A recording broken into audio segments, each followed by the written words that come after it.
Hey everybody, it's John here with National Sports Entertainment, and there's a game tonight, and it didn't jump off the page at me, so at first I wasn't sure if I was going to pick it.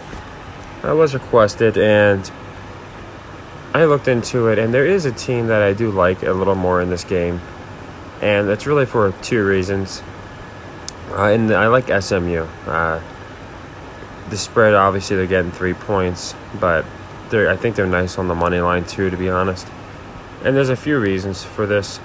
My main reason, like I said, I always look at the spread. So here we got obviously 1 and 3 versus 2 and 2. And again, there's teams that are going to finish with only a few wins against the spread. So that's not an absolute metric. It just helps us decide. It's just that extra, in my opinion, an extra factor that makes a little bit of a difference when I make decisions. The narrative and the reason I like SMU in this game, just from looking at it, is this is primetime college football on ESPN.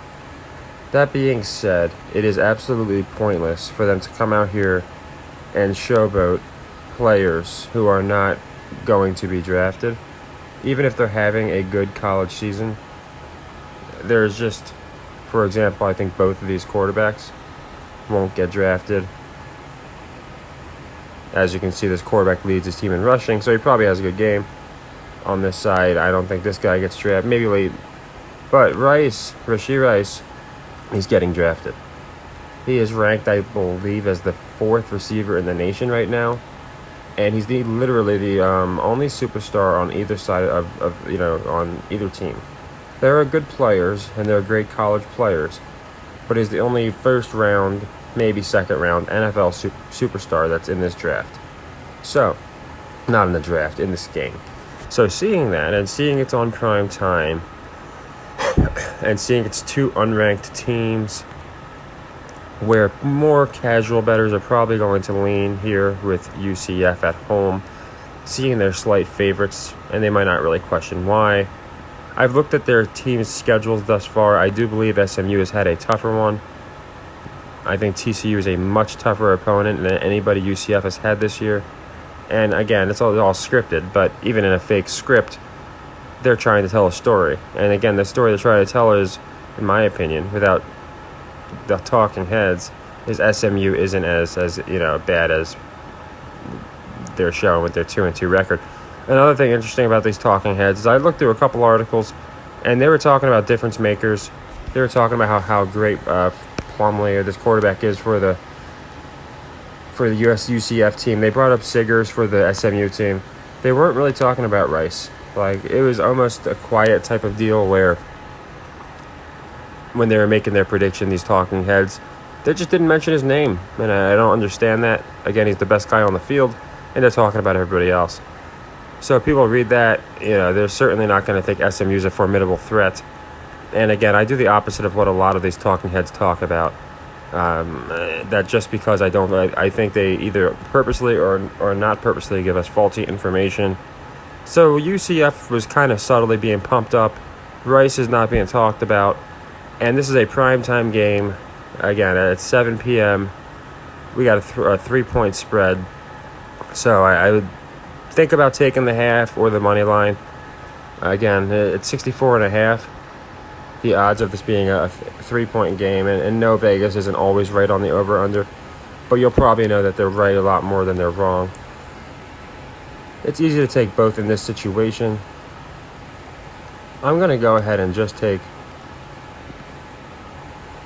going to look at what each one pays to make sure. So to win 25 it's 28.75 on the spread. And if we did 28.75 on the money line, we're just seeing the disparity in payouts here.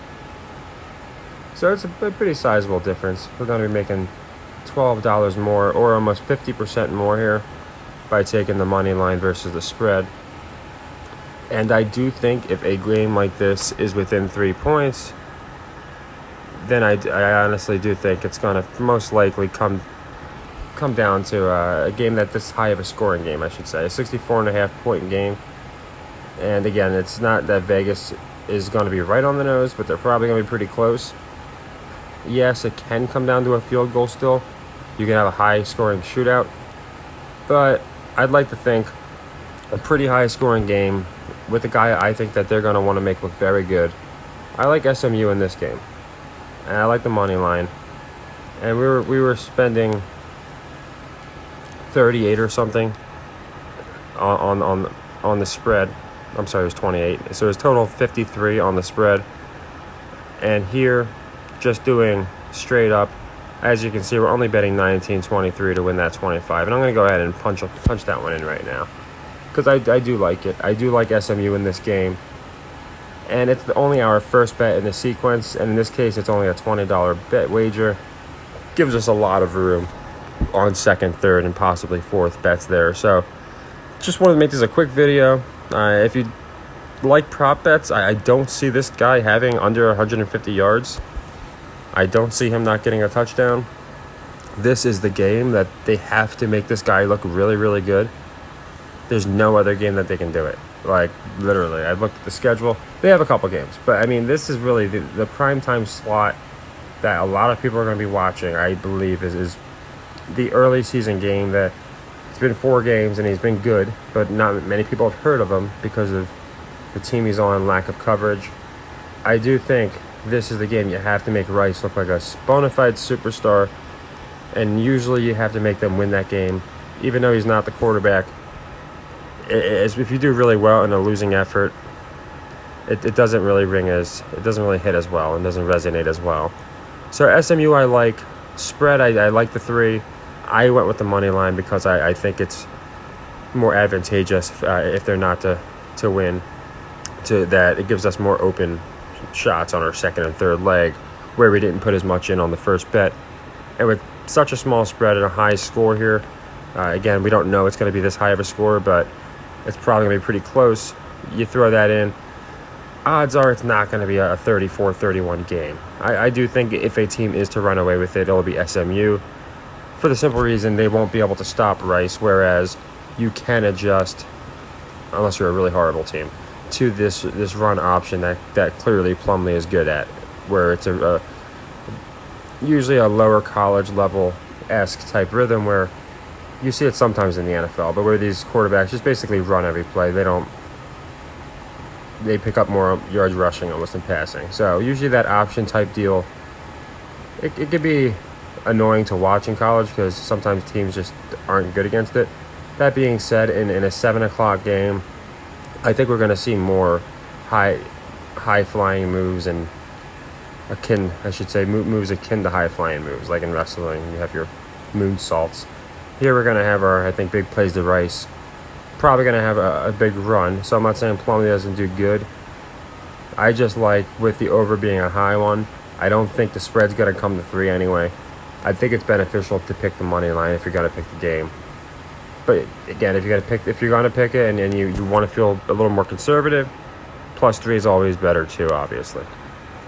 And if you're doing prop bets, I like Rice. I don't see this guy not having a monster game. It would be foolish not to give this guy a monster game. So that's all I wanted to go into there. There's not much that outside of that really piqued my curiosity. Just wanted to get that out there. And if anyone's just going to be betting anyway tonight, or I know like I said, I've seen a few requests for it. Now anybody can just pick what they want based off that information and see if it makes sense. And we will officially add it to here. This one's going to be, and as you can see, my Judge home run here. This was an interesting story. I picked $10 he would hit it. Sure enough, he didn't. The next morning was game 1 of the doubleheader. I bet 10 that he was going to hit it. No. So then I specifically set an alarm so I would be able to bet that he was going to hit it on the next game. And I woke up, I set my alarm, this was yesterday, and I woke up, logged into my sports book, and when I went to make the player prop, it was not even available. I forgot to say this in my video yesterday. So that was another giveaway that he was definitely going to hit it in that game, is the fact that my book wasn't even letting me do the player prop here. And that just, again, made me feel like something's up here. They're definitely There's a reason they let me bet on it these last couple days and not now. So yeah, this is going to be our 20th sequence.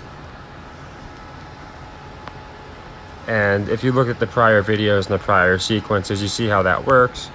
Should SMU not win this game, then we obviously move to a second leg. But it's good to get, I think, started here and now, just with the sequence, because it gives us some ideas of what's what are we going to do on Saturday. Obviously, if we have an outstanding one, it kind of changes up things a little bit. So thanks to everybody again for the support. Again, I really do appreciate it.